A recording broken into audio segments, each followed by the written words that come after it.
Hi friends, welcome to my channel. എനിക്ക് പറയാനുണ്ട്, നമ്മൾ LSGS മെയിൻസിന് വേണ്ടി നോക്കുന്നുണ്ട്. അപ്പോൾ അതിൽ സിലബസിൽ പറഞ്ഞിട്ടുള്ള റൂറൽ ഡെവലപ്മെൻറ്റ് ഇൻ ഇന്ത്യ 15 മാർക്കിൻ്റെ ടോപ്പിക്കാണ്. അതിൽ rural development initiatives in India during pre independence period എന്നുള്ള ഭാഗം നമ്മൾ എടുത്തു. അപ്പോൾ അത് ഓർമ്മയുണ്ടെന്ന് വിചാരിക്കുന്നു, എങ്കിലും ഒന്നുകൂടെ പറഞ്ഞേക്കാം. ആദ്യം നമ്മൾ പഠിച്ചത് സുന്ദർബനിലെ ഗ്രാമ പുനരുദ്ധാരണ പദ്ധതി 1903 ആരുടെ നേതൃത്വത്തിലായിരുന്നു? സർ ഡാനിയൽ ഹാമിൽട്ടൻ്റെ നേതൃത്വത്തിൽ. അതുപോലെ പിന്നീട് രവീന്ദ്രനാഥ് ടാഗോറിൻ്റെ നേതൃത്വത്തിലുള്ള ശ്രീനികേതൻ പദ്ധതി പഠിച്ചു. പിന്നീട് മാർത്താണ്ഡം പദ്ധതി പഠിച്ചു. മാർത്താണ്ഡം പദ്ധതി ആരുടെ നേതൃത്വത്തിലായിരുന്നു? ഡോക്ടർ സ്പെൻസർ ഹാച്ചിൻ്റെ നേതൃത്വത്തിലാണ് എന്ന് പറഞ്ഞു. 1921 പറഞ്ഞിരുന്നു. പിന്നീട് വന്നത് ഗുഡ്ഗ പരീക്ഷണമാണ്. ഗുഡ്ഗ പരീക്ഷണം 1927 BL ബ്രെയിൻ്റെ നേതൃത്വത്തിലായിരുന്നു വന്നത്. അതുപോലെ ഇട്ടാവ പൈലറ്റ് പ്രോജക്റ്റ് പദ്ധതി ആൽബർട്ട് മേയറിൻ്റെ നേതൃത്വത്തിൽ. ഗാന്ധിജിയുടെ നേതൃത്വത്തിൽ വന്ന സേവാഗ്രാം പദ്ധതി 1933. ഗാന്ധിജിയുടെ സ്വാധീനത്താൽ വന്ന ഫർക്ക പദ്ധതി ടി പ്രകാശമാണ് ആവിഷ്കരിക്കുന്നത്. 1946 എന്ന് പറഞ്ഞിരുന്നു. അപ്പോൾ ഇതൊക്കെയാണ്. പിന്നെ നീലോക്കരി പദ്ധതിയാണ് പറഞ്ഞത്. അപ്പം നീലോക്കരി പദ്ധതി വളരെ ഇമ്പോർട്ടൻ്റ് ആണ് എന്ന് ഞാൻ പറഞ്ഞിരുന്നു. അത് ദേശീയ തലത്തിൽ ശ്രദ്ധ നേടിയ പദ്ധതിയാണ്. SK ഡേ ആണ് ഈ പദ്ധതിക്ക് നേതൃത്വം കൊടുത്തത് എന്നൊക്കെ പറഞ്ഞിരുന്നു. ഇനി നമ്മൾ നോക്കുന്നത് major rural development initiatives during post independence period എന്നുള്ളതാണ്. അതിൽ സ്വാതന്ത്ര്യത്തിന് ശേഷം വന്ന പദ്ധതികളാണ്. കമ്മ്യൂണിറ്റി ഡെവലപ്മെൻറ്റ് പ്രോഗ്രാമാണ് ആദ്യം നോക്കുന്നത്. എന്താണ് കമ്മ്യൂണിറ്റി ഡെവലപ്മെൻറ്റ് പ്രോഗ്രാം എന്നുള്ളതാണ്. അപ്പം ഇത് ഏതിലൂടെയാണ് ആവിഷ്കരിക്കുന്നത് എന്ന് ചോദിച്ചു കഴിഞ്ഞാൽ പഞ്ചവത്സര പദ്ധതികളിലൂടെയാണ്. ആദ്യം നോക്കുന്നത് പഞ്ചവത്സര പദ്ധതികൾ എന്താണ് എന്നാണ്. പിന്നീട് നമുക്ക് കമ്മ്യൂണിറ്റി ഡെവലപ്മെൻറ്റ് പ്രോഗ്രാംസ് നോക്കാം. കേന്ദ്രീകൃതവും സമഗ്രവുമായ ദേശീയ സാമ്പത്തിക പരിപാടികളാണ് പഞ്ചവത്സര പദ്ധതികൾ എന്ന് പറയുന്നത്. സ്വാതന്ത്ര്യാനന്തരം 1951 പ്രധാനമന്ത്രി ജവഹർലാൽ നെഹ്റു ഒന്നാം പഞ്ചവത്സര പദ്ധതിക്ക് തുടക്കം കുറിച്ചു. ജവഹർലാൽ നെഹ്റു ആണ് ഒന്നാം പഞ്ചവത്സര പദ്ധതിക്ക് തുടക്കം കുറിക്കുന്നത്. അത് 1951 ഒന്നാം പഞ്ചവത്സര പദ്ധതി. 5 വർഷത്തെ കാലയളവിലേക്കാണ് പദ്ധതികൾ ക്രമീകരിച്ചത്, പഞ്ചവത്സര പദ്ധതികൾ ക്രമീകരിച്ചത്. ഇതെന്തിനാണ്? സാമ്പത്തികമായിട്ടൊക്കെ ഇന്ത്യ മുന്നോട്ട് വരാനായിട്ടുള്ള ആസൂത്രിത പരിപാടിയാണ്. ദേശീയ പരിപാടിയായിട്ടാണ് ഇത് വിഭാവനം ചെയ്തത്. പഞ്ചവത്സര പദ്ധതികൾ രൂപകൽപ്പന ചെയ്തത്, അതുപോലെ നടപ്പിലാക്കിയത്, മേൽനോട്ടം വഹിച്ചതും ഒക്കെ ആസൂത്രണ കമ്മീഷൻ, പ്ലാനിംഗ് കമ്മീഷനായിരുന്നു. ഈ പ്ലാനിംഗ് കമ്മീഷൻ്റെ അധ്യക്ഷനായിരുന്നത് പ്രധാനമന്ത്രിയാണ്. ഇപ്പോൾ ഫസ്റ്റ് പ്ലാനിംഗ് കമ്മീഷൻ അധ്യക്ഷൻ എന്ന് പറയുന്നത് ജവഹർലാൽ നെഹ്റു ആയിരുന്നു. 1950 മാർച്ച് 15 പ്ലാനിംഗ് കമ്മീഷൻ നിലവിൽ വരുന്നത്. അങ്ങനെ 1951 ഒന്നാമത്തെ പഞ്ചവത്സര പദ്ധതി തുടങ്ങി. പിന്നീട് 2015 15 ജനുവരിയിൽ ആസൂത്രണ കമ്മീഷന് പകരമായിട്ട് നീതി ആയോഗ് വരുന്നു. നീതി ആയോഗിൻ്റെ ഫുൾ ഫോം എന്താണ്? National institution for transforming India Aayog എന്നതാണ്. രാജ്യത്തിൻ്റെ സാമ്പത്തിക നയരൂപീകരണം ലക്ഷ്യം വെച്ചുകൊണ്ട് വേണ്ട നിർദ്ദേശം നൽകുന്നത് നീതി ആയോഗാണ്. അപ്പോൾ ഇതിൻ്റെ അധ്യക്ഷൻ എന്ന് പറയുന്നത് പ്രധാനമന്ത്രിയാണ്. അപ്പോൾ നിലവിൽ നീതി ആയോഗിൻ്റെ അധ്യക്ഷൻ ആരാണ്? നരേന്ദ്രമോദിയാണ്. നീതി ആയോഗിൻ്റെ ഒന്നാമത്തെ അധ്യക്ഷൻ ആരാണ് എന്ന് ചോദിച്ചു കഴിഞ്ഞാലും നരേന്ദ്രമോദിയാണ്. ഇനി നമ്മൾ നോക്കുന്നത് സാമൂഹിക വികസന പരിപാടികൾ, കമ്മ്യൂണിറ്റി ഡെവലപ്മെൻറ്റ് പ്രോഗ്രാംസ് ആണ്.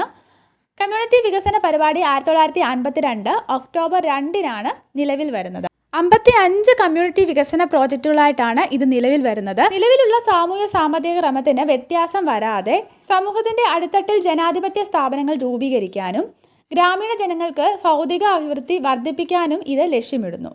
അപ്പോൾ കമ്മ്യൂണിറ്റി ഡെവലപ്മെൻറ്റ് പ്രോഗ്രാംസിൻ്റെ ലക്ഷ്യമാണ് പറഞ്ഞത്. നിലവിലുള്ള സാമൂഹ്യ സാമ്പത്തിക ക്രമത്തിന് വ്യത്യാസം വരുത്താതെ സമൂഹത്തിൻ്റെ അടിത്തട്ടിൽ ജനാധിപത്യ സ്ഥാപനങ്ങൾ രൂപീകരിക്കുക, അതുപോലെ ഗ്രാമീണ ജനങ്ങൾക്ക് ഭൗതിക അഭിവൃദ്ധി വർദ്ധിപ്പിക്കുക എന്നൊക്കെയായിരുന്നു ഇതിൻ്റെ ലക്ഷ്യം. അടിസ്ഥാന ലക്ഷ്യമായിട്ട് നമുക്ക് പറയാൻ പറ്റുന്നത് ജനങ്ങളുടെ വികസനം തന്നെയാണ്.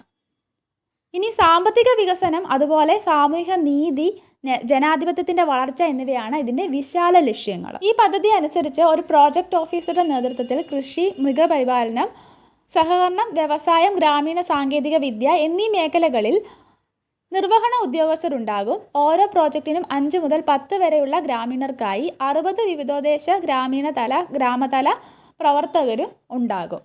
ഇനി നമ്മൾ നോക്കുന്നത് നാഷണൽ എക്സ്റ്റൻഷൻ സർവീസ് ആണ്. കമ്മ്യൂണിറ്റി ഡെവലപ്മെൻറ്റ് പ്രോഗ്രാം CDPക്ക് വ്യാപകമായിട്ട് ലഭിച്ച ജനകീയ പ്രതികരണം ഈ പദ്ധതി രാജ്യത്തിൻ്റെ മറ്റു ഭാഗങ്ങളിലും നടപ്പാക്കണമെന്ന ആവശ്യകതയെ ബോധ്യപ്പെടുത്തി. എന്നാൽ പെട്ടെന്നുള്ള പദ്ധതിയുടെ വിപുലീകരണത്തിന് വിഭവപരിമിതി തടസ്സമാക്കി. അങ്ങനെ തുടർന്ന് 1953 നാഷണൽ എക്സ്റ്റൻഷൻ സർവീസ് എന്ന പദ്ധതി വ്യാപകമായ ജനപങ്കാളിത്തത്തോട് അതുപോലെ ചെലവ് കുറച്ചും നടപ്പാക്കി. ഓരോ NES ബ്ലോക്കിലും 100 ഗ്രാമങ്ങളും ഏകദേശം 65,000 ജനങ്ങളും ഉൾപ്പെട്ടിരുന്നു. ഓരോ നാഷണൽ എക്സ്റ്റൻഷൻ ബ്ലോക്കും ഓരോ ബ്ലോക്ക് വികസന ഓഫീസർ നയിക്കുകയും BDO ബ്ലോക്ക് വികസന ഓഫീസർ നയിക്കുകയും നിരവധി ഗ്രാമസേവകൾ പിന്തുണയ്ക്കുകയും ചെയ്തിരുന്നു. പിന്നീട് ഈ ഗ്രാമസേവകരാണ് വില്ലേജ് എക്സ്റ്റൻഷൻ ഓഫീസർ VEO ആയിട്ട് എന്ന് അറിയപ്പെട്ടത്. അപ്പോൾ ഒരു നാഷണൽ എക്സ്റ്റൻഷൻ ബ്ലോക്കിൽ 100 ഗ്രാമങ്ങളാണ്, ഏകദേശം 65,000 ജനങ്ങൾ ഉൾപ്പെട്ടിരുന്നു. അപ്പോൾ ഇത് നയിച്ചിരുന്നത് ബ്ലോക്ക് ഡെവലപ്മെൻറ്റ് ഓഫീസർമാരാണ്, അവരെ പിന്തുണച്ചത് VEOമാരുമാണ്. ഇനി നോക്കുന്നത് സാമൂഹിക വികസന ബ്ലോക്ക്, കമ്മ്യൂണിറ്റി ഡെവലപ്മെൻറ്റ് ബ്ലോക്കാണ്. 1954 നാഷണൽ എക്സ്റ്റൻഷൻ സർവീസിൽ മികച്ച ഫലം നൽകിയതും ജനപങ്കാളിത്തം കൊണ്ട് സജീവമായതുമായ NES ബ്ലോക്കുകളെ കമ്മ്യൂണിറ്റി വികസന ബ്ലോക്കുകളായിട്ട് പിന്നീട് മാറ്റി. അപ്പം 1954 നാഷണൽ എക്സ്റ്റൻഷൻ സർവീസിൽ മികച്ച ഫലം നൽകിയ ജനപങ്കാളിത്തം കൊണ്ട് സജീവമായ NES ബ്ലോക്കുകൾ, ഇതിനെയൊക്കെ കമ്മ്യൂണിറ്റി ഡെവലപ്മെൻറ്റ് ബ്ലോക്കുകളായിട്ട് മാറ്റി. ഇത്തരം ഓരോ സാമൂഹിക വികസന ബ്ലോക്കിനെയും നയിച്ചത് ബ്ലോക്ക് വികസന ഓഫീസറായിരുന്നു. Block development ഓഫീസറായിരുന്നു. അദ്ദേഹത്തിന് സഹായമായി കൃഷി, മൃഗസംരക്ഷണം, സഹകരണം, വ്യവസായം, വിദ്യാഭ്യാസം, ശുചിത്വം, നിർമ്മാണം തുടങ്ങിയ ഓരോ മേഖലകളിലും നിർവഹണ ഉദ്യോഗസ്ഥരും 10 ഗ്രാമതല പ്രവർത്തകരും ഉണ്ടായിരുന്നു. അപ്പം NESൽ മികച്ച ഫലം നൽകിയതായിട്ടുള്ള NES ബ്ലോക്കുകളെ പിന്നീട് കമ്മ്യൂണിറ്റി ഡെവലപ്മെൻറ്റ് ബ്ലോക്കുകളായിട്ട് മാറ്റുകയാണ് ചെയ്തത്. ഇനി നോക്കുന്നത് ജില്ലാതല തീവ്ര കാർഷിക പദ്ധതി അല്ലെങ്കിൽ ഇൻറ്റൻസീവ് അഗ്രികൾച്ചർ ഡിസ്ട്രിക്ട് പ്രോഗ്രാമാണ്, IADP.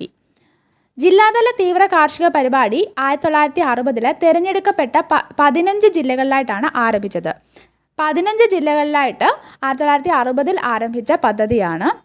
സാമ്പത്തികവും സാങ്കേതികവും ഭരണപരവുമായ വിഭവങ്ങളുടെയും പിന്തുണാ സംവിധാനങ്ങളുടെയും ലഭ്യതയിലൂടെ കാർഷിക ഉൽപ്പാദനം പരമാവധി വർദ്ധിപ്പിക്കുക എന്നായിരുന്നു ഈ പദ്ധതിയുടെ ലക്ഷ്യം.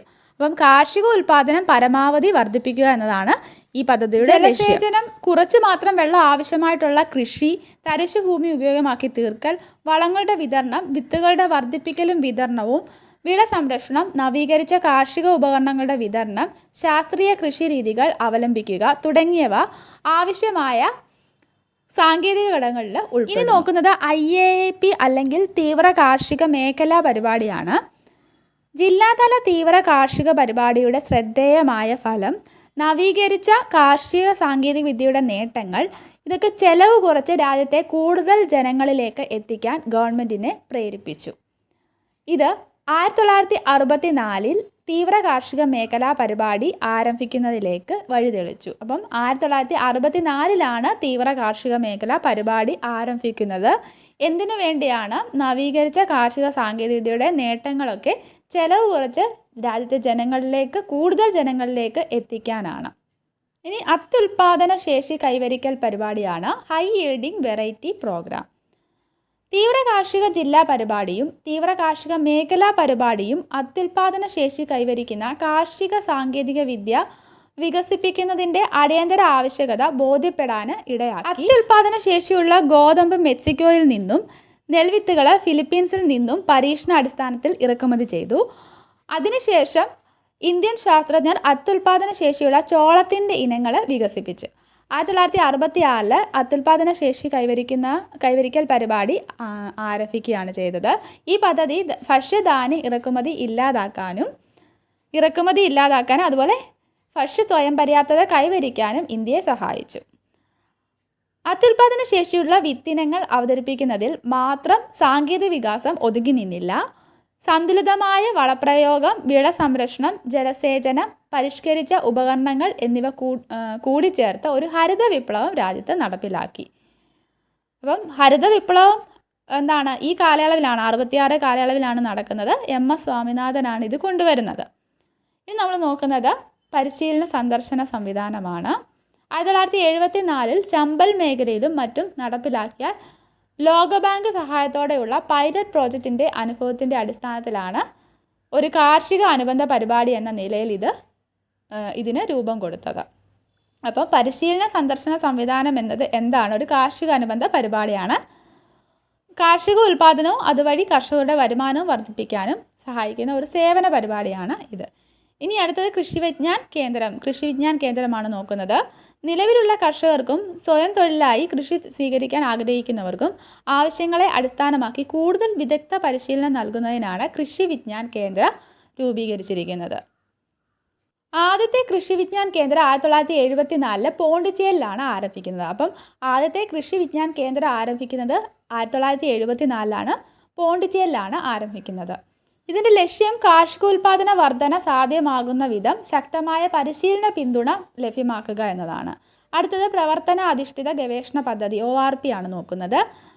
1974-75 കാലയളവിലാണ് ആരംഭിക്കുന്നത്. പുതിയ ഗവേഷണ ഫലങ്ങൾ കൃഷിയിടങ്ങളിൽ പരീക്ഷിക്കുക എന്നതാണ് ഇതിൻ്റെ ലക്ഷ്യം. അത്രയും നോക്കിയാൽ മതി. ഇനി അടുത്തത് സംയോജിത ശിശു വികസന പരിപാടിയാണ്. അപ്പോൾ ഇത് ഇമ്പോർട്ടൻ്റ് ആണ്. സംയോജിത ശിശു വികസന പരിപാടി അല്ലെങ്കിൽ ICDS ലക്ഷ്യം വയ്ക്കുന്നത് പോഷകാഹാര വിതരണം, രോഗപ്രതിരോധ മരുന്നുകൾ, ആരോഗ്യ പരിശോധന തുടങ്ങിയവയിലൂടെ 6 വയസ്സിൽ താഴെയുള്ള കുട്ടികൾക്കും ഗർഭിണികളായ സ്ത്രീകൾക്കും വേണ്ട സഹായങ്ങൾ ചെയ്തു കൊടുക്കലാണ്.